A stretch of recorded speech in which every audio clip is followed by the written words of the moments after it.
po'y nagpupurit, nagpapasalamat sa ating pinakamahal na Panginoong Hesus na binigyan po ako ng pagkakataon na siya po ay pasalamatan ko, purihin sa kanyang mga kabutihan sa aming buhay. Mga minamahal, way back 1993 po nang ako'y makakilala sa ating pinakamahal na Panginoong Hesus sa dako po ng Marikina. Una pong nakakilala sa ating pinakamahal na Panginoong Hesus ay ang aking eldest son, mga minamahal, na siya po yung unang nakakilala sa mahal na Panginoon at siya po ay dumadalo po ng 3 times a week, mga minamahal, at yan po sa kabaguhan po niya ng pagkakakilala sa mahal na Panginoon, nag-aayuno po, mga minamahal. Ako po ay nagtataka sa kanya dahil galing din po kami sa dambuhalang reliyon na hindi po namin ay yung paglilingkod sa ating pinakamahal na Panginoon, hindi po namin na-exercise. Ngunit salamat po sa ating pinakamahal na Panginoong Hesus dahil ang aking mahal na anak nga po ang ginamit ng ating pinakamahal na Panginoon na upang kami po na kanyang pamilya ay tumanggap din po sa ating pinakamahal na Panginoong Hesus, mga minamahal. Unang dalo ko po, mga minamahal, sa dako po ng Marikina, ganito po, overnight.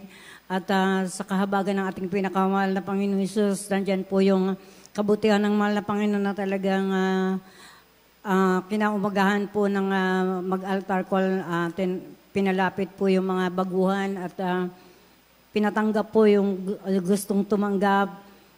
Tinanong po kung sino yung magpapabautismo. Tinanggap ko lahat yan, mga minamahal, nagpabautismo ko. At sa kahabagan ng ating pinakamahal na Panginoon Hesus, simula po nang ako'y mabautismuhan, talagang nandyan po yung pagpapala ng ating pinakamahal na Panginoong Hesus dahil ang inyong abang lingkod, mga minamahal, bago po ako nakakilala sa mahal na Panginoon, lahat po ng ang bisyo nasa akin. Nandyan po na, pag po ako naupo sa sugalan, doon po ako nag-overnight.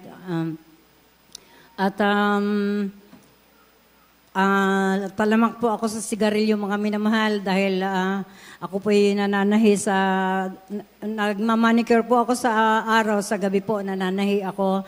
Kapag po ako naupo sa makina, talagang wala na pong yung tigil yung paninigarilyo ko, talagang bago po yan mamatay, talagang magsisindi na ulit muna ako bago ko itapon yung upos. Talagang mga minamahal na pag may kaunting problema, nandyan po mga minamahal na may barkada rin po ako, na nakikipag-inuman din po ako.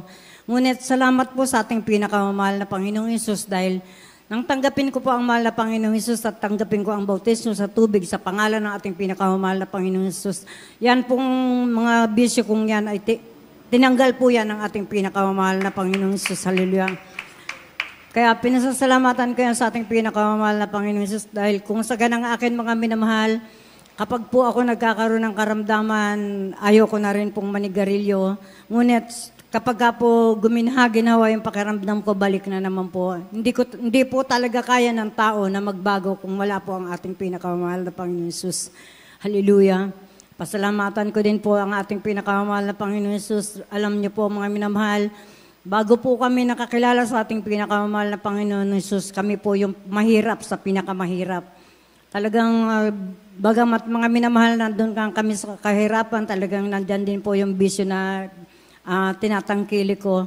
Ngunit salamat po sa ating pinakamahal na Panginoon Hesus, talagang sa paglilingkod sa ating pinakamahal na Panginoon Hesus, talagang wala pong kalugihan dahil ang inyong abang lingkod, mga minamahal, talagang ni minsan hindi po ako nangarap ng kung anong magkaroon kami sa aming kabuhayan. Talagang sa akin lang po ang talagang goal ko po sa sarili ko, ang aking mga anak ay akin pong didisiplinahin na hindi po maging sa lipunan. Kaya yun po yung inano ko sa sarili ko. Kaya naman po talagang sa habag ng mahal na Panginoon, hindi pa man po kami Kristiyano, talagang nandyan po yung ang aking mga anak, ang aking 2 anak na lalaki, mga minamahal, hindi po yan natutong magbisyo dahil talagang Kung ako po yung mangaral sa aking mga anak, talagang may kasama pong talagang madiin po talaga mga minamahal. Sabi ko, kapag sinuway nyo yung sinasabi ko, meron kayong pagkakalagyan. Ganun po ako mga minamahal. Salamat sa ating pinakamahal na Panginoong Hesus dahil ang aking mga anak talagang kung ano po yung iniisip ko, binigay po yan ng ating pinakamahal na Panginoong Hesus. At sa kahirapan po ng aming buhay talagang matagal-tagal din po kami mga minamahal na naghihirap na habang kami nananambahan mga minamahal dahil nung panahon po na sa dako po ng Cuneta Astrodome, ang ating banal na gawain, nandyan po mga minamahal na yung dalawa kong anak na magkasunod po mga minamahal, isang grade 2 po at isang grade 4. Kasama ko yan mga minamahal at talagang kapag po kulang kami sa financial, kalong ko po yan mga minamahal, magkabilang tuhod ko mga minamahal, sila nakaupo. Hanggang sa bago kami bumaba, namamanhid na yan mga minamahal. Talagang sakripisyo talaga mga minamahal, hanggang sa since 1993, umabot po yan ng year 2006 mga minamahal. Yung aking mahal na anak na panganay na yan mga minamahal ay nawalan ng trabaho. Sabi ko mga minamahal sa kanya, nabanggit ko mga minamahal na anak mag-apply ka kaya sa abroad. At hindi po niya, mga minamahal, sabi lang niya sa akin, sige mama, mag-a-apply ako. Pero mama, bigyan mo ko ng pangkuha ng passport. Ganon po ang aming ginawa mga minamahal. Kaya, sa kahabagan ng mahal na Panginoon mga minamahal, nagkaroon po kami ng problema sa aming pamilya. Ako ng problema sa aking pamilya.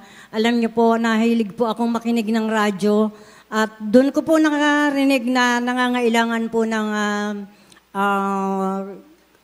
lineman po sa Ibayong Dagat dahil yung pong aking mahal na anak, po siya, electrician. Alam niyo po mga minamahal, pinag-apply ko yan mga minamahal dahil natandaan ko mga minamahal yung nangangailangan. Alam niyo po, talagang napakabuti ng ating pinakamamahal na Panginoong Hesus dahil ako po hindi matatandaan sa mga number po ng telephone na ko po yan mga minamahal, tinawagan ko at ko na mag-a-apply yung aking mahal na anak. Alam niyo po, apply po yung aking mahal na anak, tanggap po yan mga minamahal. Nagkaroon na naman po kami ng problema. So mga minamahal, na antala na naman yan mga minamahal. Umabot po yan ng 1 taon bago po na sa kahabagan ng ating pinakamahal na Panginoon talagang nakaalis po yung aking mahal na anak na mga minamahal, napakabuti talaga ng mahal na Panginoon. Talagang bigay po talaga ng mahal na Panginoon yung trabaho na yan ng aking mahal na anak dahil mga minamahal, wala talagang gastos. Ang gastos lang po niya ng mga minamahal pagpunta ng agency, magpamasahe po mga minamahal. Lahat po ng kailangan niya talagang libre po yan mga minamahal. Hallelujah. Kaya pinasasalamatan ko yan sa ating pinakamahal na Panginoong Hesus dahil year 2007 mga minamahal, nung aking mahal na anak ay makaalis papuntang Ibayong Dagat sa dako po ng London mga minamahal at sa kahabagan niya hanggang sa mga panahong ito, nandun po siya sa London. Pasalamatan ko yan sa mahal na Panginoon. Grabing pasasalamat ko mga minamahal. Dahil sabi ko nga mga minamahal, ako talaga hindi ako nangangarap na magkaroon ng mga kung ano-anong kabuhayan, kung anong hindi po ako nag-iisip ng kung ano. Basta't ang iniisip ko lang po talaga sa aking mga anak, maging disiplinado at simpleng pamumuhay lang po. Kaya pinasasalamatan ko yan sa mahal na Panginoon dahil nandyan po mga minamahal na ang 4 kong anak ay talagang naglilingkod po sa ating pinakamahal na Panginoon. Maging ang aking mga apo, mga minamahal. Hindi man po sila lahat, ngunit talagang hindi po sila pasaway na katulad ng makikita natin sa paligid natin na pasaway yung mga kabataan. Kaya salamat po sa ating pinakamamahal na Panginoong Hesus. So, naman po sa nagkaroon din po ng kami ng yung aking mahal na anak na bunsong babae mga minamahal nung siya po ay nag-aaral. Nagkaroon po sila ng disgrasya po na sa jeep po na sinasakyan nila papuntang eskwelahan dahil yung eskwelahan po sa amin ng high school na ay nandun po sa bundok. Alam niyo po mga minamahal, nung nakasakay na po yung aking mahal na anak sa jeep, nandun po siya sa unahan. Tapos bigla pong dumating yung kaibigan niya na sabi niya, halika dito tayo sa loob ng, ng jeep. Alam niyo po, lumipat yung aking mahal na anak at doon po sila sa loob ng jeep naupo. Alam niyo po, mga minamahal, ilang ano pa lang po yung, wala pa po siguro 1 kilometro yung layo nila sa eskwelahan. Nadisgrasya po yung, tawag dito, yung jeep. Tumagilid po yun mga minamahal. Alam niyo po mga minamahal, yung nakaupo doon sa inalisan ng aking mahal na anak, lumabas po yung ulo niya, naipit po nung ng tagliran po nung ng jeep. Alam niyo po, dead on arrival mga minamahal ng dalhin sa ospital. Kaya salamat po sa ating pinakamahal na Panginoong Hesus. Sino po nga hindi maglilingkod na sa mahal na Panginoon dahil kung hindi po kalooban ng mahal na Panginoon na nakaupo na po yung aking mahal na anak doon sa unahan ay parang sinagi pa po nung kaibigan niya. Kaya pasalamat ko sa ating pinakamahal na Panginoong Hesus sa mga pagpapala niya sa amin na talagang grabe mga minamahal. Ang aming tahanan nung araw mga minamahal ay parang sabi nga ng aming kapitbahay para lang daw kulungan ng baboy, ganyan. At maging mga minamahal yung aking mga anak, talagang hindi na pagkatapos po ng high school, hindi na po nakakapag-aral. Ganun lang po yung aming buhay. Ngunit, salamat sa ating pinakamahal na Panginoon sa pagpapala niya sa amin na on the time mga minamahal na ang gawain na ito ay nasa binangonan na gym pa mga minamahal. Isa po kami sa indigents po na nanghihingi po kami ng pamasahe sa ating mga beloved worker.